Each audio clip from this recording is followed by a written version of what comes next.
Hi friends, welcome to Latha Srinivas blogs.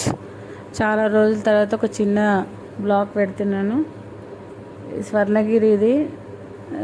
మేము Saturday 6:37కి బయలుదేరాం. మా ఇంటి దగ్గర నుంచి 1 అవరే జర్నీ. కానీ వెళ్ళాము. ఎక్కడ ట్రాఫిక్, ఇక మనకు టోల్ గేట్ నుంచి ట్రాఫిక్ ఉంది.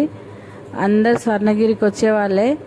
మాకు తెలియదు ఎక్కడికి వెళ్తున్నారో అనుకున్నాం. కానీ అసలు ఎంత అంటే మేము స్టార్ట్ అయిన టైంకి టెంపుల్ వరకు వెళ్ళే వరకే మాకు 8:39 అయింది. 9:30 వరకు క్లోజ్. అప్పటికి కూడా జనాలు ఎంతమంది ఉన్నారో వీడియోలో అలా చూడండి ఫ్రెండ్స్. దర్శనాలు లేవు. Saturday Sunday full rush. అసలు వెళ్ళొద్దు. ఈ వీలు చూసుకొని అసలు గుడి మొత్తం కంప్లీట్ అయినాక వెళ్ళాలి ఫ్రెండ్స్.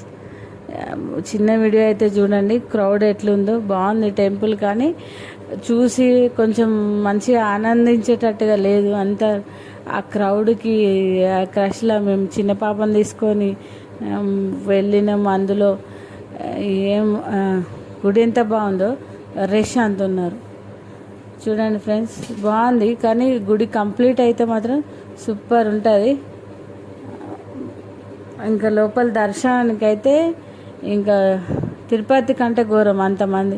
కొంతమంది అక్కడే స్టే చేసేటట్టు కూడా బ్యాగ్స్తో వచ్చినారు. అంటే మెయిన్ టెంపుల్ బంద్ అవుతుంది. ఓపెన్ ప్లేస్లో కింద పడుకుంటారేమో. చాలామందిని అట్లా చూసినాము, బట్టల బ్యాగ్స్తో వచ్చిన వాళ్ళు. ఇంకా ఈ వాటర్లో అంత ముందుకు దిగనిచ్చిరట. మేము వెళ్ళినప్పుడైతే ఇక క్రౌడ్కి లోపల కూడా ఒక సెక్యూరిటీ ఉన్నాడు. పద్మనాభ స్వామి అంట. చూసినా కానీ అసలు ఎట్లా అంటే ఒకరినొకరు దొబ్బుకుంటారు, కొంచెం జరగండి అని. అట్లుంది ఫ్రెండ్స్. చూడండి ఫ్రెండ్స్, బాగుంది. Like, share, subscribe please.